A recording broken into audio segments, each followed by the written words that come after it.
ധ്യാനിക്കുമ്പോ hallelujah. കർത്താവിൽ പ്രിയപ്പെട്ടവരെ, മഹത്വത്തിൻ സാന്നിധ്യം ഈ ശുശ്രൂഷയിലേക്ക് ഒത്തിരിയേറെ സ്നേഹത്തോടെ കടന്നു വന്നിരിക്കുന്ന എല്ലാ സഹോദരീ സഹോദരങ്ങൾക്കും നമ്മുടെ കർത്താവായ യേശുക്രിസ്തുവിൻ്റെ കൃപയും സമാധാനവും ആശംസിക്കുകയാണ്. 31 സങ്കീർത്തനം 5 തിരുവചനം. കർത്താവേ, വിശ്വസ്തനായ ദൈവമേ, അവിടുന്ന് എന്നെ രക്ഷിച്ചു. സങ്കീർത്തകനായ ദാവീദ് തൻ്റെ പ്രതിസന്ധിയുടെ നാളുകളിൽ വിശ്വസ്തയോടെ തന്നെ രക്ഷിച്ച തൻ്റെ കർത്താവിൻ്റെ സ്നേഹം ഏറ്റുപറയുകയാണ്. കർത്താവേ, വിശ്വസ്തനായ ദൈവമേ, അവിടുന്ന് എന്നെ രക്ഷിച്ചു. ഇത് ദാവീദിൻ്റെ മാത്രം ഒരു അനുഭവമല്ല. എൻ്റെ സഹോദരി സഹോദരങ്ങളെ, നമ്മുടെ ജീവിതത്തോട് ബന്ധപ്പെട്ട് ഇത്തരത്തിലുള്ള 100 അനുഭവങ്ങൾ നമുക്കൊക്കെ സാക്ഷ്യപ്പെടുത്താൻ പറ്റും. പലവിധ തകർച്ചകളിൽ നിന്ന്, അപകടങ്ങളിൽ നിന്ന്, ദുരിതങ്ങളിൽ നിന്ന്, ചില പരാജയങ്ങളിൽ നിന്നെല്ലാം എത്ര അത്ഭുതകരമായ കർത്താവ് തൻ്റെ വിശ്വസ്തതയാൽ നമ്മെ രക്ഷിച്ചു. കർത്താവിൻ്റെ ഈ പ്രവൃത്തി ഓർത്ത് നന്ദി പറയുവാനുള്ള സമയമാണിത്. നമ്മുടെ മനസ്സിൻ്റെ എല്ലാ ഭാരങ്ങളെയും വിട്ടുകളഞ്ഞ് എളിമയോടെ കർത്താവ് തരുന്ന ആലോചനകളെ സ്വീകരിക്കുവാനും കർത്താവിൻ്റെ സാന്നിധ്യം അനുഭവിക്കുവാനും ദൈവവചനത്താൽ നമ്മളെല്ലാം ശക്തിപ്പെടുവാനുമുള്ള ആഗ്രഹത്തോടെ ഇന്നത്തെ ശുശ്രൂഷകളിലേക്ക് നമ്മൾ പ്രവേശിക്കുകയാണ്. ഒരു നിമിഷം ആയിരിക്കുന്നിടത്ത് എല്ലാവരും എഴുന്നേറ്റ് നിന്ന് അസാധ്യങ്ങളെ സാധ്യമാക്കുന്ന ശക്തിയാലെ, പ്രതികൂലങ്ങൾ അനുകൂലങ്ങളാക്കുന്ന ദൈവശക്തിയാലെ, നമ്മുടെ എല്ലാ കണ്ണുനീരുകളെയും ആനന്ദമാക്കാൻ കഴിയുന്ന കർത്താവിൻ്റെ അത്ഭുത ശക്തിയാൽ നമ്മളെല്ലാവരും പൂരിതരാകുവാൻ വലതുകരം സ്വർഗത്തിലേക്ക് ഉയർത്തി നമ്മൾ ഒരുമിച്ച് ഒരു മനസ്സോടെ പ്രാർത്ഥിക്കുകയാണ്. കർത്താവായ ദൈവമേ, അത്ഭുതങ്ങളും അടയാളങ്ങളും നൽകണമേ. കർത്താവായ ദൈവമേ, അത്ഭുതങ്ങളും അടയാളങ്ങളും നൽകണമേ. മാനസാന്തരങ്ങൾ നൽകണമേ. ഞങ്ങളുടെ ജീവിതങ്ങൾക്ക് അനുതാപം നൽകണമേ. കർത്താവേ, പരിശുദ്ധാത്മാവിനെ വർഷിക്കണമേ. ദൈവത്തിന്റെ പരിശുദ്ധാത്മാവേ, അവിടുത്തെ പതിനായിരങ്ങളിലേക്ക് ഈ സമയം ഇറങ്ങി വരണമേ. അവിടുത്തെ ജനത്തെ ആശീർവദിക്കണമേ. വചനമയച്ച് സൗഖ്യമാക്കണമേ. കുടുംബങ്ങളെ അനുഗ്രഹിക്കണമേ. സമൂഹങ്ങളെ വിശുദ്ധീകരിക്കണമേ. ലോകത്തെയും സഭയെ അവിടുന്ന് ആശീർവദിക്കണമേ. ഈശോയെ നന്ദി. കരങ്ങൾ അടിച്ച് പരിശുദ്ധാത്മാവിൽ നിറഞ്ഞ് വലിയ ആനന്ദത്തോടെ എല്ലാം മറന്ന് പാടി അല്പസമയം കർത്താവിനെ സ്തുതിച്ച് മഹത്വപ്പെടുത്തുകയാണ്. ഇത് കൃപയുടെ സമയമാണ്. പതിനായിരങ്ങളിലേക്ക് പരിശുദ്ധാത്മാവ് അനുഗ്രഹത്തിൻ്റെയും അഭിഷേകത്തിൻ്റെ ആത്മാവായി പ്രവർത്തിക്കുന്ന സമയം. നമ്മുടെ എല്ലാ ഭാരങ്ങളെയും വിട്ടുകളഞ്ഞ് കർത്താവിൻ്റെ വചനത്തിൽ പൂർണ്ണമായും ഹൃദയം ഉറപ്പിച്ച് നമ്മൾ വലിയ സന്തോഷത്തോടെ എല്ലാം മറന്ന് പാടി കർത്താവിനെ മഹത്വപ്പെടുത്തുകയാണ്. നമുക്ക് ഒരുമിച്ച് കരമടിച്ചു പാടാം. ദൈവത്താൽ അസാധ്യമായതൊന്നുമില്ലല്ലോ, യഹോവയ്ക്ക് കഴിയാത്ത കാര്യമില്ലല്ലോ. ആ വലിയ വിശ്വാസത്തോടെ പാടുകയില്ലല്ലോ, യഹോവയ്ക്ക് കഴിയാത്ത കാര്യമില്ലല്ലോ. യേശുവിന്റെ നാമത്തിൽ സൗഖ്യമുണ്ടല്ലോ, യേശുവിന്റെ രക്തത്താൽ ജയമുണ്ടല്ലോ. ആമേൻ. യേശുവിന്റെ നാമത്തിൽ സൗഖ്യമുണ്ടല്ലോ, യേശുവിന്റെ രക്തത്താൽ ജയമുണ്ടല്ലോ. നീ വിശ്വസിച്ചാൽ ദൈവത്തിന്റെ മഹത്വം കാണാം, നീ പ്രാർത്ഥിക്കുമ്പോൾ ദൈവത്തിന്റെ പ്രവൃത്തി കാണാം, നീ ആരാധിച്ചാൽ ദൈവത്തിന്റെ വീടുതൽ കാണാം, നീ ആശ്രയിച്ചാൽ ദൈവത്തിന്റെ കരുതൽ കാണാം. നീ വിശ്വസിച്ചാൽ ദൈവത്തിന്റെ മഹത്വം കാണാം. പ്രാർത്ഥിക്കുമ്പോൾ ദൈവത്തിന്റെ പ്രവൃത്തി കാണാം. ആരാധിച്ചാൽ ദൈവത്തിന്റെ വിടുതൽ കാണാം. ആശ്രയിച്ചാൽ ദൈവത്തിന്റെ കരുതൽ കാണാം. ദൈവത്താൽ അസാധ്യമായതൊന്നുമില്ലല്ലോ, യഹോവയ്ക്ക് കഴിയാത്ത കാര്യമില്ലല്ലോ. എത്ര പേര് വിശ്വസിക്കുന്നു? യഹോവയ്ക്ക് കഴിയാത്ത കാര്യമില്ലല്ലോ. ദൈവത്താൽ അസാധ്യമായതൊന്നുമില്ലല്ലോ, യഹോവയ്ക്ക് കഴിയാത്ത കാര്യമില്ലല്ലോ. വിശ്വാസം വർദ്ധിപ്പിക്കണമേ, യഹോവയ്ക്ക് കഴിയാത്ത കാര്യമില്ലല്ലോ. യേശുവിന്റെ നാമത്തിൽ സൗഖ്യമുണ്ടല്ലോ. കർത്താവിന്റെ വാഗ്ദാനങ്ങൾ വിശ്വസിച്ചുകൊണ്ട് കർത്താവിന്റെ നാമത്തിൽ ഹൃദയമർപ്പിച്ച് നമ്മൾ ഒരുമിച്ച് ഒരു മനസ്സോടെ യേശുനാമം വിളിച്ച് പ്രാർത്ഥിക്കാൻ പോവാ. അത്ഭുതങ്ങൾ, അടയാളങ്ങൾ വെളിപ്പെടുന്ന സമയം, പരിശുദ്ധാത്മ തീ പടരുന്ന സമയം, പാപശക്തികള്, ശാപശക്തികള്, അന്ധകാര ആധിപത്യ അധികാര ശക്തികള് യേശുവിന്റെ നാമത്തിൽ തകർക്കപ്പെടുന്ന സമയം. എന്റെ സഹോദരി സഹോദരങ്ങളെ എല്ലാവരും ഉച്ചത്തിൽ വിളിക്കുന്നു, യേശുവേ. ഹല്ലേലൂയ, ഹല്ലേലൂയ, ഹല്ലേലൂയ, ഹല്ലേലൂയ. അത്ഭുതങ്ങളുടെ ദൈവമേ, കൃപയുടെ കരങ്ങൾ നീട്ടിത്തരണമേ. മഹത്വത്തോട് നിങ്ങളുടെ മധ്യേ വരണമേ. ശക്തിയോട് നിങ്ങളുടെ മധ്യേ പ്രവർത്തിക്കണമേ. അന്ധകാര കെട്ടുകളെ പൊട്ടിക്കണമേ. ഞങ്ങളുടെ മുൻപിലുള്ള മലകളെ നിരപ്പാക്കണമേ. ഞങ്ങളുടെ മുൻപിലുള്ള പിച്ചള വാതിലുകളെ തകർക്കണമേ. ഞങ്ങളുടെ മുൻപിലുള്ള ഇരുമ്പോടാമലകളെ ഒടിച്ചു കളയണമേ. ഹല്ലേലൂയ, ഹല്ലേലൂയ, ഹല്ലേലൂയ, ഹല്ലേലൂയ. വരിക വരിക പരിശുദ്ധാത്മാവേ, ഞങ്ങളെല്ലാം നിയോഗങ്ങളെ ഏറ്റെടുക്കണമേ. അവിടുത്തെ എല്ലാം ക്രമപ്പെടുത്തി തരണമേ. ഞങ്ങളുടെ കുടുംബങ്ങളെ ആശീർവദിക്കണമേ. ഞങ്ങളുടെ കുഞ്ഞുങ്ങളെ അനുഗ്രഹിക്കണമേ. തലമുറകൾ അഭിഷേകം ചെയ്യണമേ. ഞങ്ങളുടെ സമൂഹങ്ങളെ വിശുദ്ധീകരിക്കണമേ.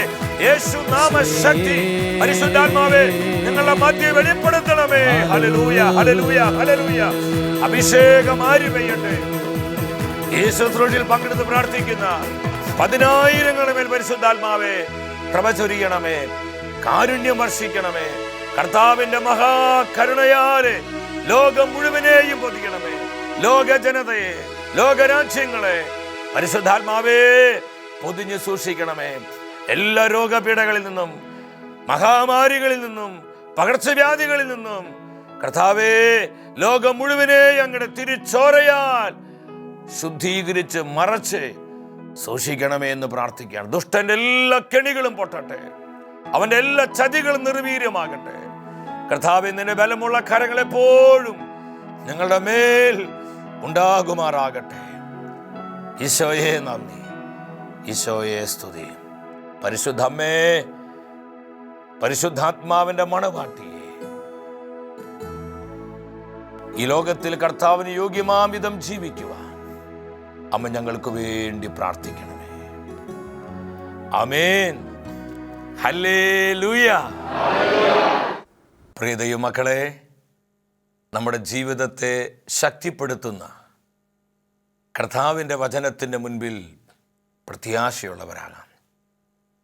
ഈ വചനവേദിയിൽ പ്രഘോഷിക്കപ്പെടുന്ന ഓരോ വചനവും കൃപയായി, അനുഗ്രഹമായി നമ്മുടെ ജീവിതത്തിൽ മാറുവാൻ പ്രാർത്ഥിച്ചുകൊണ്ട് ദൈവസന്നിധിയിലായിരിക്കുക.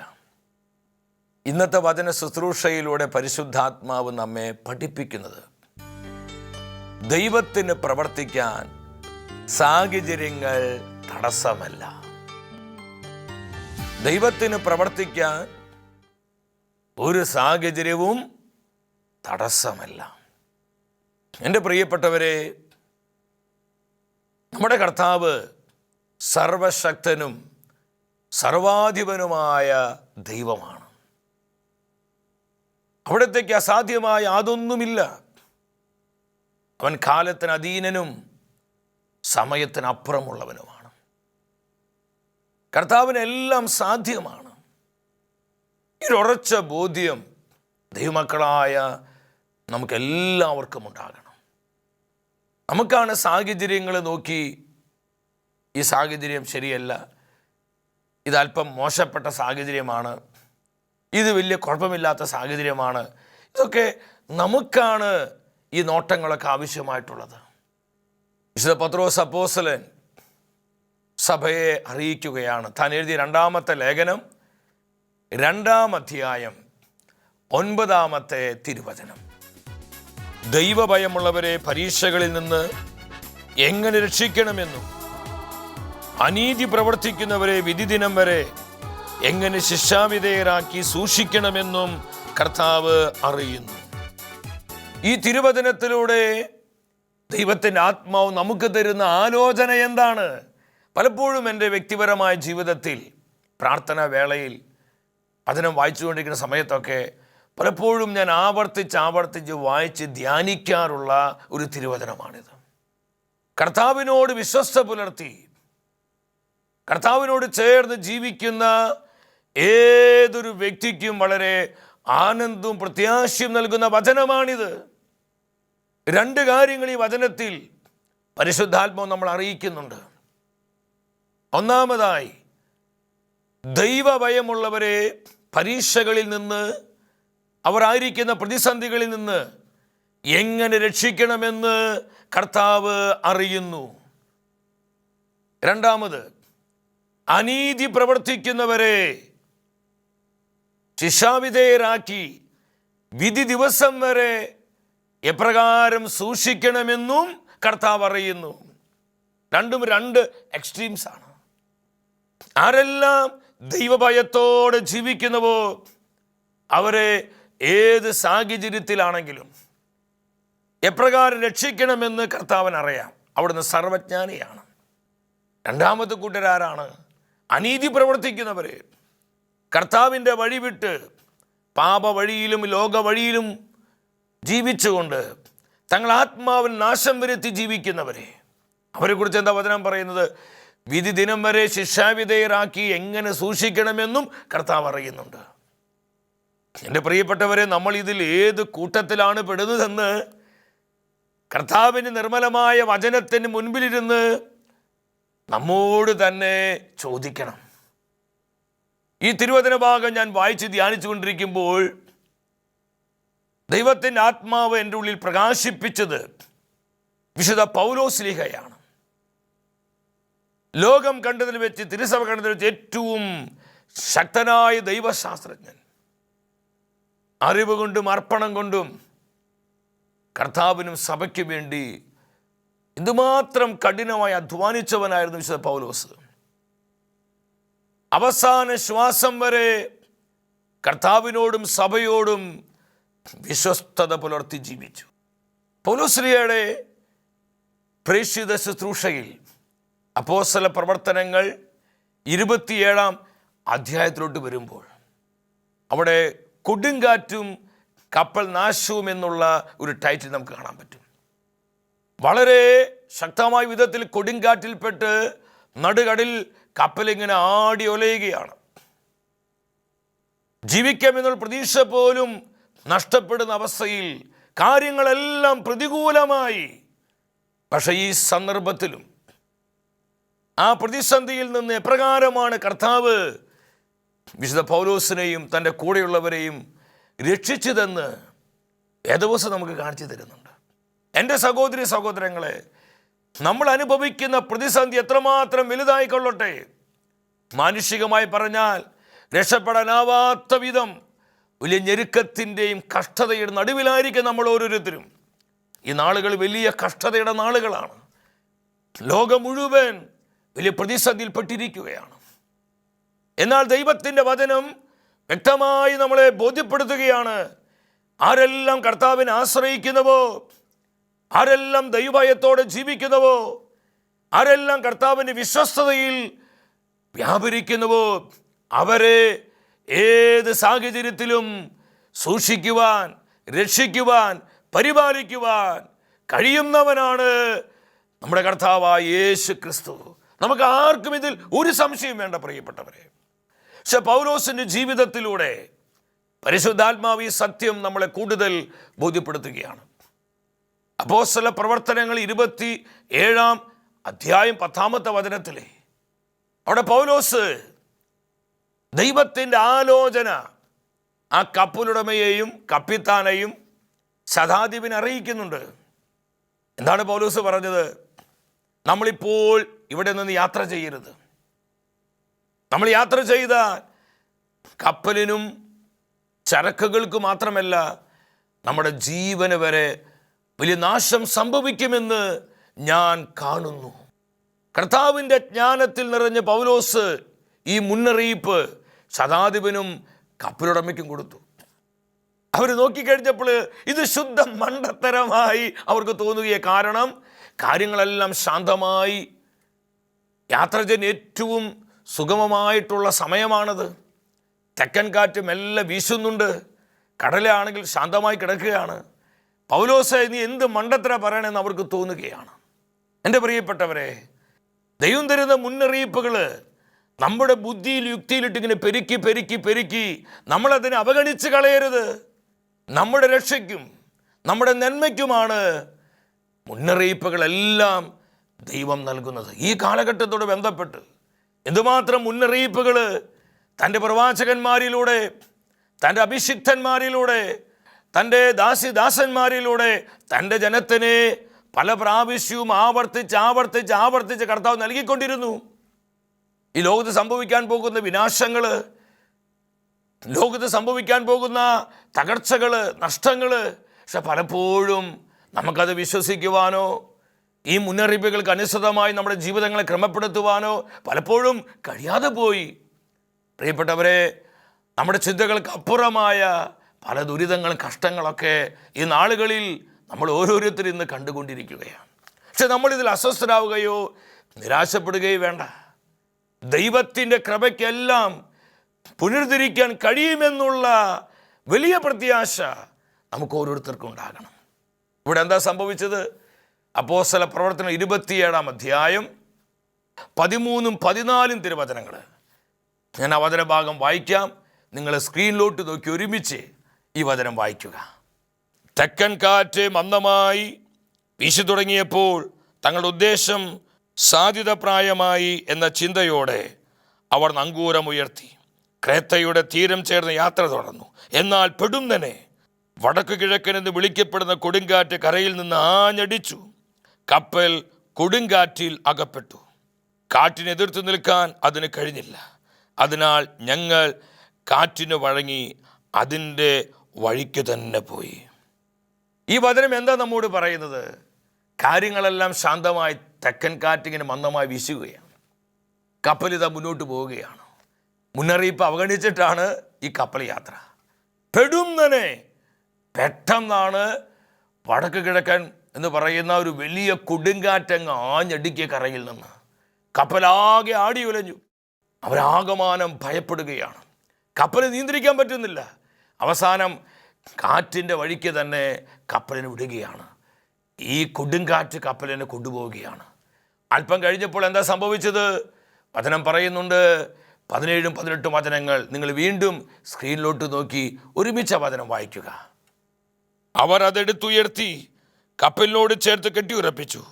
പിന്നെ സീർത്തീസ് തീരത്ത് ആഴം കുറഞ്ഞ സ്ഥലങ്ങളിൽ കപ്പൽ ഉറച്ചു പോകുമോ എന്ന് ഭയപ്പെട്ടു. കപ്പൽ പായകൾ താഴ്ത്തി കാറ്റിൻ്റെ വഴിക്ക് കപ്പൽ നീങ്ങിക്കൊണ്ടിരുന്നു. വലിയ കൊടുങ്കാറ്റിൽപ്പെട്ട് കപ്പൽ ആടി ഉലഞ്ഞതിനാൽ അടുത്ത ദിവസം അവർ ചരക്കുകൾ കടലിൽ എറിയാൻ തുടങ്ങി. കൊടുങ്കാറ്റിൽപ്പെട്ട് കപ്പൽ ആടി ഉലയുകയാണ്. വല്ലാത്ത പ്രതിസന്ധിയിലായി യാത്രക്കാരെല്ലാവരും. 20-ാമത്തെ വചനം സാക്ഷ്യപ്പെടുത്തുകയാണ്. വളരെ ദിവസങ്ങളായി സൂര്യനും ചന്ദ്രനും നക്ഷത്രങ്ങളും പ്രത്യക്ഷപ്പെട്ടിട്ട് കൂരിട്ട് ആ നടുകടലിൽ കപ്പൽ വട്ടം കറങ്ങുകയാണ്. അതിനെന്താ പറയണമെന്നറിയോ? ഞങ്ങളുടെ പ്രതീക്ഷ മുഴുവൻ നഷ്ടപ്പെട്ടു പോയി. ജീവിക്കാമെന്നുള്ള ആശ തന്നെ ഞങ്ങൾക്ക് അവസാനിച്ചു. എൻ്റെ സഹോദരങ്ങളെ, നമ്മുടെയൊക്കെ ജീവിതത്തിൽ ഇതുപോലെയുള്ള ചില സാഹചര്യങ്ങളുണ്ടാകും. പെട്ടെന്ന് നമ്മൾ ചിന്തിക്കാത്ത സമയത്തായിരിക്കും വലിയ പ്രതിസന്ധിയുടെ കൊടുങ്കാറ്റ് ആഞ്ഞടിക്കുന്നത്. അപകടങ്ങളായിട്ടായിരിക്കാം, മാറാ രോഗങ്ങളായിട്ടായിരിക്കാം, സാമ്പത്തിക തകർച്ചകളായിട്ടായിരിക്കാം, പ്രിയപ്പെട്ടവരുടെ പെട്ടെന്നുള്ള മരണമായിരിക്കാം. പലവിധ പ്രതിസന്ധികൾ കൊടുങ്കാറ്റ് ആഞ്ഞടിക്കുമ്പോൾ നമ്മൾ എന്താ ചെയ്യേണ്ടത്? ഒരു വിശ്വാസി എന്ന നിലയിൽ ഞാനും നിങ്ങളും സ്വീകരിക്കേണ്ട നിലപാടിനെ കുറിച്ച് പരിശുദ്ധാത്മാവ് തുറന്നു വരുന്ന വചനഭാഗങ്ങൾ നമ്മളെ പഠിപ്പിക്കുകയാണ്. പൗലോസ് പരിശുദ്ധാത്മം നിറഞ്ഞ് എഴുന്നേറ്റ് നിന്ന് വിളിച്ചു പറയുകയാണ്. ഞാൻ നിങ്ങളോട് പറഞ്ഞതാണ് യാത്ര ചെയ്യരുതെന്ന്. എന്നാൽ ഈ മുന്നറിയിപ്പ് അവഗണിച്ച് യാത്ര ചെയ്തു നമ്മൾ ഈ ദുരിതത്തിലായി, ഈ വലിയ പ്രതിസന്ധി നമ്മൾ അകപ്പെട്ടു. എന്നാൽ നിങ്ങൾ ധൈര്യമായിരിക്കുവിൻ, നിങ്ങൾ അസ്വസ്ഥരാകരുത്. തൻ്റെ കൂടെയിടുന്ന യാത്രക്കാരും ആ കപ്പലുടമയും ശതാധിപനും പട്ടാളക്കാരും കപ്പിത്താനൊക്കെ ആകമാനം മരവിച്ച് മരിച്ച അവസ്ഥയിലായി. ഈ സമയത്താണ് ധൈര്യത്തോടെ പ്രത്യാശയോടെ പൗലോസ് എഴുന്നേറ്റ് ശബ്ദമുയർത്തി പറഞ്ഞത്, നിങ്ങൾ ധൈര്യമായിരിക്കുവിൻ.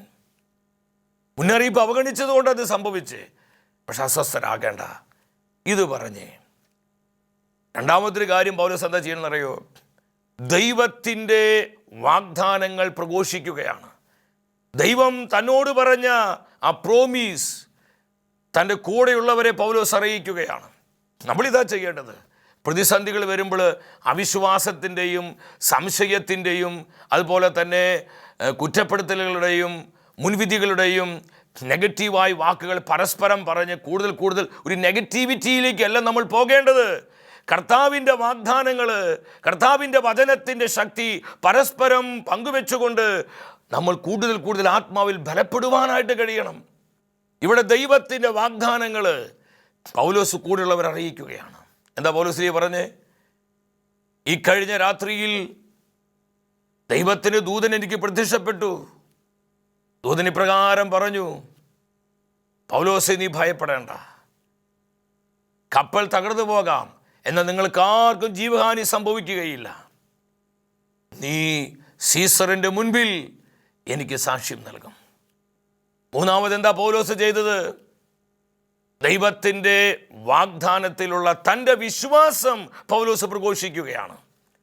ദൈവത്തിൻ്റെ വാഗ്ദാനം പ്രഘോഷിക്കുക മാത്രമല്ല, ഈ വാഗ്ദാനത്തിൽ തനിക്കുണ്ടായിരുന്ന ഉറച്ച ബോധ്യം, ആഴമേറിയ വിശ്വാസം പൗലോസ് കൂടെയുള്ളവരോട് പ്രഖ്യാപിക്കുകയാണ്. 27 അധ്യായം 25 വചനത്തിൽ എന്താ പൗലോസ് പറയുന്നത്? എൻ്റെ ദൈവം എന്നോട് പറഞ്ഞതെല്ലാം അതുപോലെ തന്നെ സംഭവിക്കുമെന്ന് എൻ്റെ ദൈവത്തെ ഞാൻ വിശ്വസിക്കുന്നു.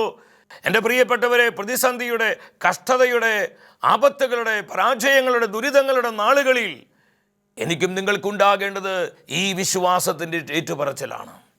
എൻ്റെ ദൈവം എന്നോട് പറഞ്ഞത്. നമ്മൾ അനേകം വാഗ്ദത്തങ്ങൾ ലഭിച്ചവരാണ്.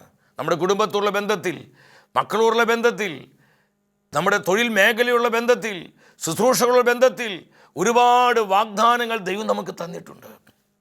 ഈ വാഗ്ദാനങ്ങളെല്ലാം വള്ളി പുള്ളി തെറ്റാതെ അതുപോലെ തന്നെ സംഭവിക്കുമെന്ന് നാം എത്ര പേര് ദൈവത്തിൽ വിശ്വസിക്കുന്നുണ്ട്? ഈ ഒരു വിശ്വാസത്തിന് ഉറപ്പിലേക്കാണ് പ്രതിസന്ധിയുടെ നാളുകളിൽ പരിശുദ്ധാത്മാവ് നമ്മെ ഓരോരുത്തരെയും വിളിക്കുന്നത്. പൗലോസ് ഉറപ്പോടെ ദൈവത്തിൻ്റെ വാഗ്ദാനങ്ങളിലുള്ള തൻ്റെ വിശ്വാസം പ്രഖ്യാപിക്കുകയാണ്. അവസാനം പൗലോസ് പറഞ്ഞു, നമ്മളൊരു ദ്വീപിൽ എത്തിപ്പറ്റും. നിങ്ങൾ അസ്വസ്ഥരാകരുത്. കൃത്യമായ ദൈവത്തിൻ്റെ ആലോചന, ഇതെല്ലാം ദൈവം ഡയറക്ഷൻ കൊടുക്കുക. കണ്ടോ? അപ്പോൾ ദൈവഭയമുള്ളവരെ ഏത് പ്രതിസന്ധിയാവട്ടെ, മരണമുഖത്തായിരിക്കും അവരെ, അടുത്ത നിമിഷത്തിൽ മരിച്ചു പോകുമെന്നുള്ള ചിന്തയൊക്കെ നമുക്ക് വരും, ഒക്കെ സ്വാഭാവികമാണ്. പക്ഷെ അതിൻ്റെ മുൻപിലും നമ്മെ അത്ഭുതകരമായി രക്ഷിക്കുവാൻ കർത്താവിൻ്റെ ബലമുള്ള കരങ്ങൾക്ക് കഴിയുമെന്ന് എൻ്റെ പ്രിയപ്പെട്ടവരെ വിശ്വസിക്കുവാൻ നമുക്ക് കഴിയണം. അവസാനം എന്താ സംഭവിക്കുന്നത്? 28 വചനം, ഞാൻ ആ വചനം വായിക്കാം. നിങ്ങൾ ശ്രദ്ധയോടെ സ്ക്രീനിലോട്ട് നോക്കി വായിക്കുക. കുറച്ചുകൂടി മുന്നോട്ട് പോയപ്പോൾ വീണ്ടും അളന്നു നോക്കി. അപ്പോൾ 15 ആൾ താഴ്ചയേ ഉണ്ടായിരുന്നുള്ളൂ.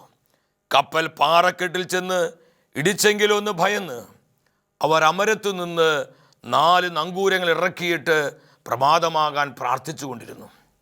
നാവികർ കപ്പലിൽ നിന്ന് രക്ഷപ്പെടാൻ ആഗ്രഹിച്ചിരുന്നതിനാൽ കപ്പലിൻ്റെ അണിയത്തു നിന്ന് നങ്കൂരമിറക്കാമെന്ന വ്യാജേനെ തോണി കടലിലിറക്കി. പൗലോസ് ശതാധിപനോടും ഭടന്മാരോടുമായി പറഞ്ഞു, ഈ ആളുകൾ കപ്പലിൽ തന്നെ നിന്നില്ലെങ്കിൽ ആർക്ക് രക്ഷപ്പെടാൻ സാധിക്കുകയില്ല.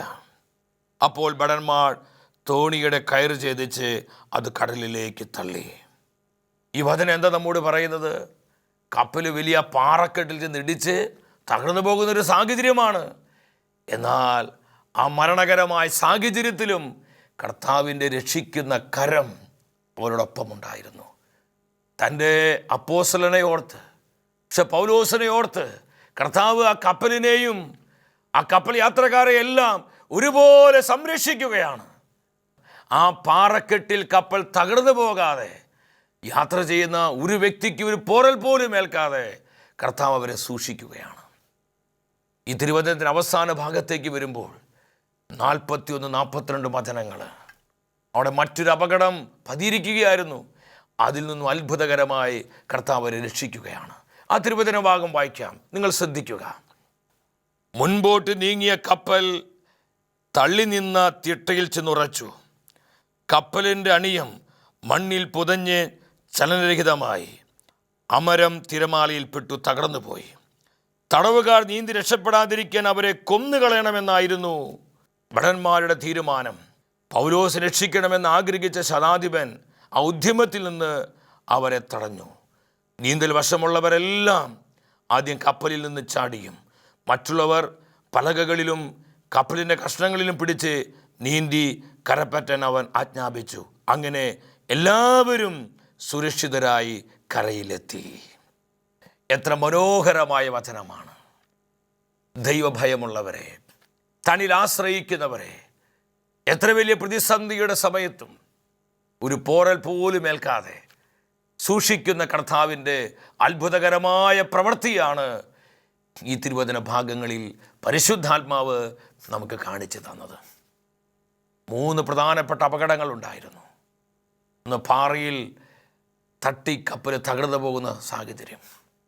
രണ്ടാമത് നമ്മൾ കണ്ടു, നടുകടലിൽ ആ വലിയ കൊടുങ്കാറ്റിൽപ്പെട്ട് കപ്പൽ ആടി ഉലയുകയാണ്. ഏത് സമയത്തും മുങ്ങിപ്പോകാം. പക്ഷേ മുങ്ങാതെ കർത്താവിൻ്റെ കരങ്ങളെ കപ്പലിനെ താങ്ങി നിർത്തി. മൂന്നാമത് നമ്മൾ കണ്ടു, കപ്പലിൽ ഉണ്ടായിരുന്ന തടവുകാരെ എല്ലാം കൊന്നുകളയാൻ പട്ടാളക്കാർ തീരുമാനിച്ചതാ. എന്നാൽ ശതാധിപനെ കർത്താവ് പ്രചോദിപ്പിച്ചു. പൗലോസിനെ പ്രതി ശതാധിപൻ ഭടന്മാരോട് പറഞ്ഞു, ആരെയും കൊന്നുകളയരുത്, എല്ലാവരും രക്ഷപ്പെടട്ടെ. ദൈവമായ കർത്താവ് പറഞ്ഞതുപോലെ കപ്പൽ തകരുമെന്നല്ലാതെ ആർക്കും ജീവഹാനി സംഭവിക്കുകയില്ല. നിങ്ങൾ സുരക്ഷിതരായി ഒരു ദ്വീപിലെത്തും. ആ ദ്വീപ് ഏതായിരുന്നു അറിയോ? മാൾട്ടാ ദ്വീപാണ്. ദൈവം പറഞ്ഞതുപോലെ ആക്ഷരികമായി സംഭവിക്കുകയാണ്. പ്രിയപ്പെട്ടവരെ, ഈ തിരുവചന സന്ദേശത്തിലൂടെ പരിശുദ്ധാത്മാവിന് എന്താ നമ്മോട് പറയാനുള്ളത്? ഒരു പ്രതിസന്ധിയെ നമ്മൾ ഭയപ്പെടേണ്ട, ഒരു സാഹചര്യം കണ്ട് നമ്മൾ അസ്വസ്ഥരാകേണ്ട. എത്രമാത്രം വലിയ പ്രതിസന്ധികളും പ്രതികൂലങ്ങളാകട്ടെ, അതിൻ്റെ നടുവിലും നമ്മെ സുരക്ഷിതമായി സൂക്ഷിക്കുവാൻ നമ്മുടെ കർത്താവിൻ്റെ കരങ്ങൾക്ക് ശക്തിയുണ്ടെന്ന് ഈ വചനം പഠിപ്പിക്കുകയാണ്. നമ്മുടെ മുൻപിലുള്ള പ്രതിസന്ധികൾ, നമ്മൾ നേരിടുന്ന തകർച്ചകൾ, നമ്മുടെ മനസ്സിൻ്റെ നൊമ്പരങ്ങൾ, നമ്മുടെ പരാജയങ്ങൾ, നമ്മുടെ ആപത്തുകൾ, കഷ്ടനഷ്ടങ്ങൾ എല്ലാം കർത്താവിൻ്റെ കരങ്ങളിലേക്ക് സമർപ്പിക്കുക.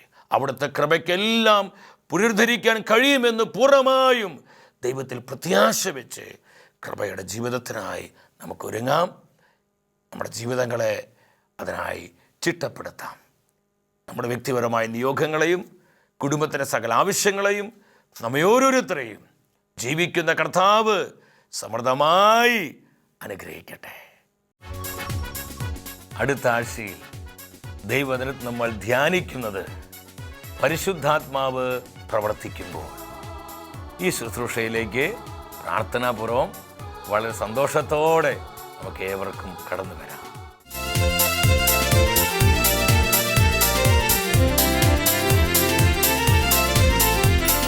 മഹത്വമേ മഹത്വമേ മഹത്വത്തിൻ രാജാവേ, മഹത്വത്തിൻ സാന്നിധ്യം. മഹത്വമേ മഹത്വമേ മഹത്വത്തിൻ കർത്താവേ, മഹത്വത്തിൻ സാന്നിധ്യം. മഹത്വമേ മഹത്വമേ മഹത്വത്തിൻ രാജാവേ, മഹത്വത്തിൻ സാന്നിധ്യം. മഹത്വമേ മഹത്വമേ മഹത്വത്തിൻ കർത്താവേ,